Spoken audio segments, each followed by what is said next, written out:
in order to have a respectable understanding of the Vietnam War, we have to rewind all the way back to the late 1800s when France was colonizing Southeast Asia. And in particular, it colonized what is now Laos, Vietnam, and Cambodia. And they were collectively called French Indochina. You can see Cambodia here, Vietnam along the coast, and then Laos right over here. And France stayed the colonizing power. I have a little gap in my timeline here. And they stayed a colonizing power all the way through World War II. And so you can imagine during World War II, France was quickly overrun by the Germans. The Vietnamese wanted their independence. And so you have a liberation movement that rises up, and it was led by the Viet Minh. And the Viet Minh were led by Ho Chi Minh. And this right here is a picture. This right here is a picture of Ho Chi Minh. And besides being a liberation movement, they were also communist. They were also communists, which you could imagine later on during the Cold War will kind of bias the United States against them. But you fast forward through World War II. Eventually, the Japanese take control over Indochina, over Vietnam. But by the time 45 rolls about, or at least the end of 45, and we know that the United States defeats Japan, now all of a sudden the Viet Minh are able to declare a somewhat temporary independence. And it's temporary because shortly after that, and the region is occupied temporarily by the Chinese in the north and the British in the south, who were part of the Allied forces against the Axis.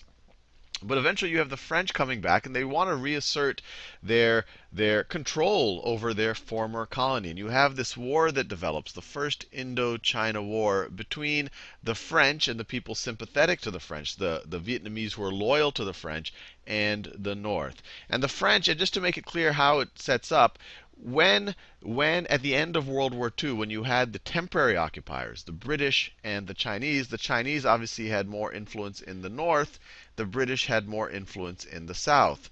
When the French come back, they essentially are able to reinstate control over the south. So right when the Indochina War is beginning, the French already have more control over the south. And actually, historically, the French had more influence in the south as well. During French colonial rule, it was really the southern third of Vietnam where you had a lot of French influence. And this is a current map, and the current map does not have this orange boundary over here that we'll talk about in a second. It's all Vietnam is now unified. But before the Vietnam War, this was not Ho Chi Minh City. This was Saigon. And Saigon was kind of where most of the French control was centered. But you fast forward to 1954. This ends up in a bit of a stalemate. And so you have the Geneva Conference of 1954 that partitions Vietnam along the 17th parallel between North Vietnam and South Vietnam. And the whole point of this partition was really to just allow for a cooling off period, a period where you can have things settling down and then having elections. It wasn't meant to be a permanent partition. But there was a 300-day period where people could move across the partition. And during that partition, you actually had 900,000 people, mainly Catholics, move from the north to south. You also had several 100,000 people moving from the south to the north. So it wasn't a one-way movement. But net, most of the movement by Roman Catholic Vietnamese was from the north to the south. You fast forward a little bit, you eventually have, and I'm sure I'm butchering the pronunciation here, No Din Diem take control. He starts off as prime minister in 54. Eventually he takes control, becomes president in 55. This is him right here. He takes control of South Vietnam. And this guy is not a big fan of things like elections or non-corrupt government and all of the rest. And he takes control of South Vietnam. But you can imagine that the United States is positively inclined to him. One, he dresses in nice Western suits and all of that, and nicely combed hair. But he was also anti-communist. And at this time period, the United States is starting to think in terms of Cold War, in terms of how do we stop communism, how do we contain it, this whole theory of containment, that the best way to stop the Soviet Union is to just make sure that communism can not spread, that it gets contained, that we have the domino theory in the United States, that if one country falls to communism in a region, that the rest of the countries will eventually fall, and that is not good for containment.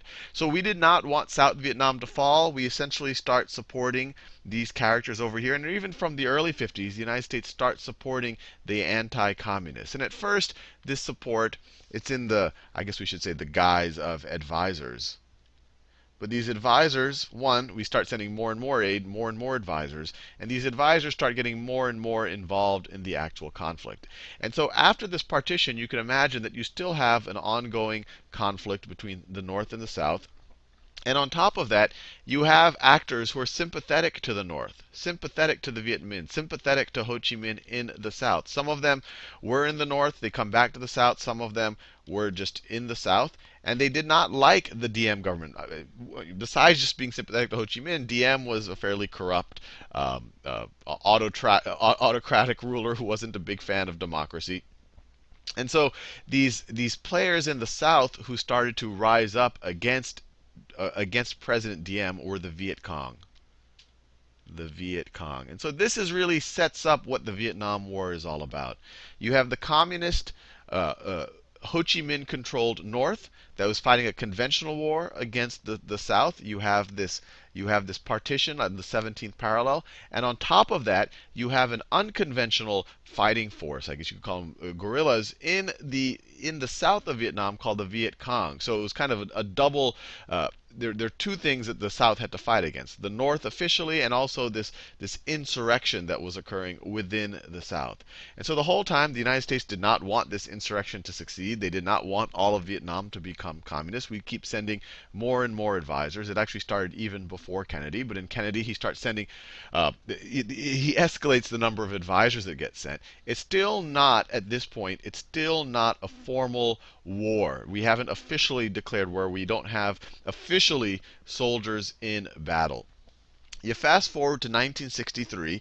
Besides all of the great characteristics of DM that I already mentioned, he also was into persecuting Buddhists. So to make matters worse, so not only was he corrupt, not only did he not like elections, but he liked persecuting his own people.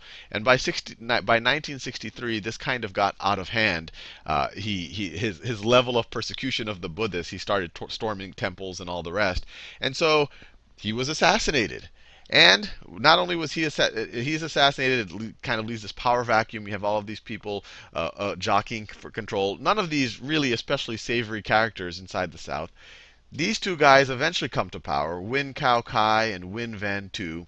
Wait a few years, Win Van Tu is able to get this guy out of the picture, and then by 1967, I don't have it over here, 1967, you have Tu has now taken control. But during that period, or actually before Kai and Tu take power, in 1964 you have one of the shadiest incidents in American history.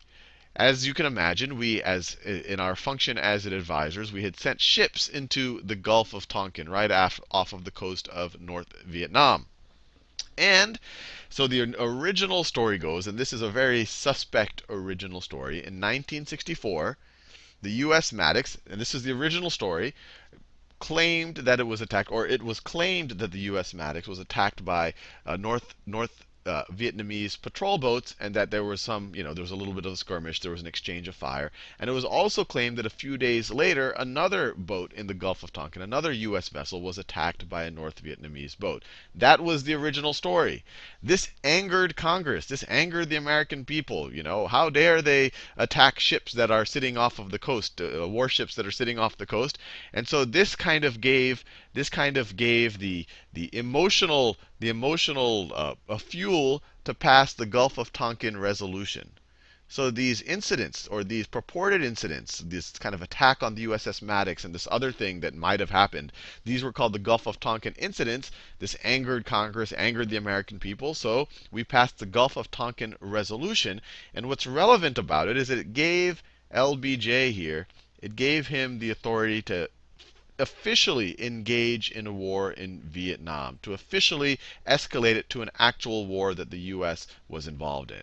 And this whole time I've been saying it's shady because it's now been shown that, one, the Gulf of Tonkin, well, it's not clear that really anything happened. There might have been some firing from the USS Maddox.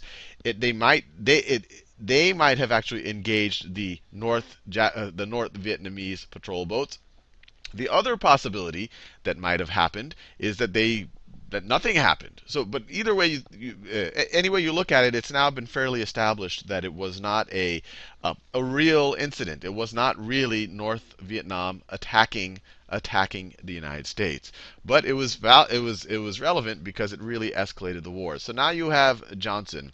And did I say North Korea originally? I apologize for that. We're talking about North Vietnam. I don't remember what my brain actually said. Of course, North Vietnam, but it gave Johnson the power to escalate the war. And so his administration is really the heart of the Vietnam War. When the war was really escalated, we eventually get to 500,000 U.S. troops. But the whole time this is happening, you can imagine that Johnson and the military leaders and the American military leaders in Vietnam are telling the American people, "Oh, we're fighting communism. We're about to win. This is a noble war."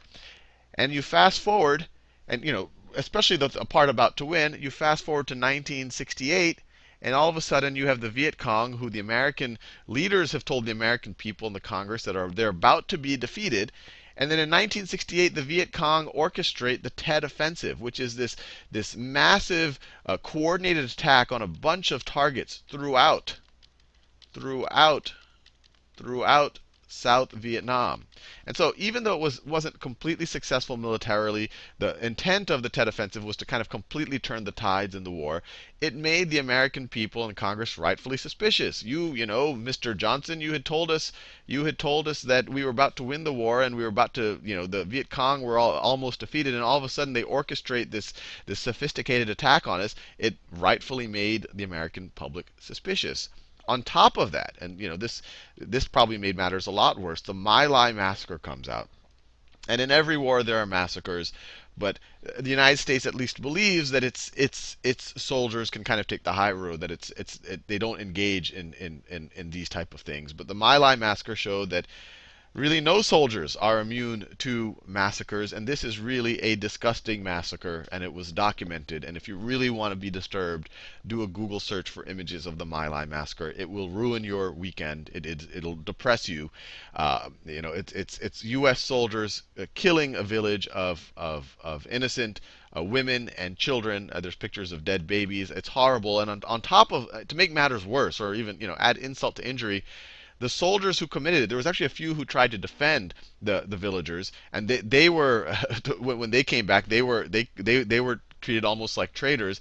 But the soldiers who actually did the attack, only one of them got jail time, and it was only a couple of years of jail time. And this is for massacring a village of women and children. So already you had the Tet Offensive, makes the American public suspicious of whether we can even win this war. And then you have the My Lai massacre, which just disgusts the public and makes people realize that we're involved in a war that not even clear who are the good guys anymore, not even clear what the real goals are. Make matters worse, you fast forward to 1971, the Pentagon Papers get leaked to the New York Times, and these pretty much articulate, it's a classified document that articulates that the leadership, the military and non-military leadership of the Vietnam War was to some degree lying to Congress and the American people. It was lying about how the war was going. It was lying about what activities it was doing.